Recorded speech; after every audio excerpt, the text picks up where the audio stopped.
You may recall in one of my past videos I mentioned getting into a really bad car accident when I was 20. One of the side effects of that accident, even though I had a miraculous recovery, is that I'm still deaf in one ear. I'm deaf in the right side, and really, no big deal. You still got one ear left, you can still hear at least halfway, right? However, there are some downsides to being deaf on one side. So I thought in today's video, I'd share some of my biggest issues with being deaf in one ear. Probably one of the places that it affects me most is when I'm driving. And of course here in the US, I'm driving on the left side, the driver's side, which means my deaf ear is facing everyone else in the car. So whoever's in the passenger seat, I can't hear a word they're saying. Now if I roll the windows up, if I turn the music off, and I pay attention, still watching the road of course, but if I really pay attention, I can catch most things as long as people aren't mumbling or what have you. But if there's a window cracked or the radio's on, forget it, I don't hear you. But even worse than that is when I'm driving down the road and I hear a siren. I have no sense of direction when it comes to sound. So I can't tell where it's coming from, right? So I don't know if it's behind me, I don't know if it's in front of me, I don't know if it's way over there and I don't need to worry about it. So as a caution, if I hear a siren when I'm driving, I usually just pull over. Because like I said, I have no idea where it's coming from. Ooh, another good one. When the fire alarm battery dies and the thing starts beeping. I have to backtrack and tell you, a few years ago, I had a new heat and air unit installed. And as part of that, they had to install a lot of new fire alarms. It was like one of the requirements that they had to have a fire alarm posted above each bedroom door and one in every room. I don't know, whatever the case, I ended up with a lot of fire alarms in my house. So then when the battery dies and it's like beep, and it's this really loud, annoying, ear-piercing beep. You know how it is when your fire alarm's battery dies. I cannot find it. I have absolutely no idea where the thing is. None. No clue. That is maddening. Oh, and speaking of cordless phones. Yeah. I always leave the cordless phone on the charger.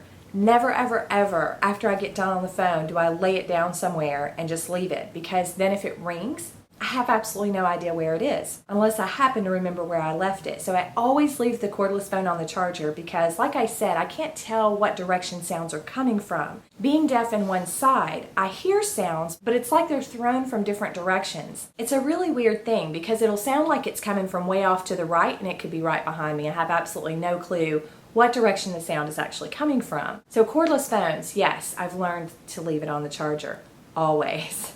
And speaking of the phone, talking on the phone for any length of time at all, I always have to use my left ear. Of course, I'm on the phone on my left ear, and if it gets to be like an hour or so, my left ear really hurts. I think most people switch the phone from ear to ear back and forth while they're talking on the phone so that this doesn't happen, but I can't do that. Like if I put the phone to my right ear, I can't hear a thing at all. I do have some hearing on the right side, but not enough. Not enough to actually hear somebody talking on the phone or something like that. Another thing, and I don't know why this is, but when people want to whisper in my ear, they always choose the wrong side. The right side, which is the wrong side. It's the craziest thing. Nobody ever whispers in my left ear. Ever. So I miss a lot of secrets. There's also the new couch, which is an L-shaped couch with a chase lounge on the right side, and my daughter loves to sit on the chase lounge. So when we're watching movies together, I'm on her left, not on her right, which means she's on my bad side, right?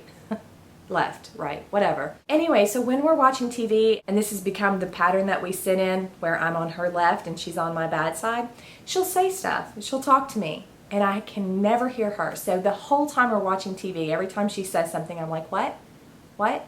I'm like, I have to look at her and read her lips and really get what she's saying. It drives her nuts. It drives me nuts too. So I don't know, we're gonna have to rearrange the whole living room, or we're gonna have to swap spots or something.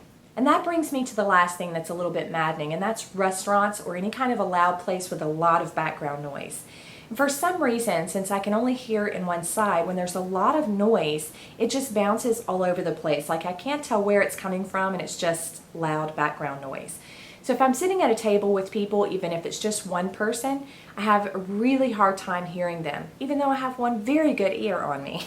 that I have a very hard time hearing when there's any kind of major background noise. So basically what I do is I read lips, which means I really have to be paying attention to the person I'm eating with or to the people I'm eating with. If I notice someone is talking, I have to really just kind of give straight eye contact and watch them and make sure that I can focus in on what they're saying, because the background noise really drowns it out. And I miss stuff all the time. Like if a waiter walks up behind me or if someone speaks to me and I don't happen to be looking, especially because I'm so into my food, which is often the case. So I come off a little bit rude.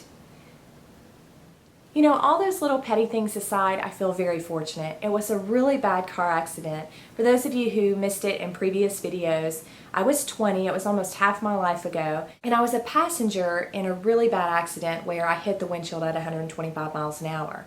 I was originally paralyzed, and I was originally fully deaf in this ear and partially deaf in the left ear, so I could hardly hear at all. I had shattered glass scarring covering my entire face, and I was told that I would probably never work again due to the amount of brain damage and possibly not ever get up and function on my own again. I had a miraculous recovery, and I'm very grateful for that. So a little bit of hearing loss really isn't that big a deal. But yeah, sometimes it can make me seem quirky, especially when I pull over and the siren was really in a song on the radio. Or when I ignore someone who speaks to me at dinner, or when somebody whispers in my ear and I'm like, I have no idea what they just said. Anyway, like I said, I feel very fortunate that I recovered from that accident and had such a miraculous recovery. I'm left with no paralyzation, no scarring, very slight nerve damage, a little bit of hearing loss, but otherwise no big deal. I know there are a lot of people out there who have been much less fortunate than I in car accidents. Car accidents are a very scary thing.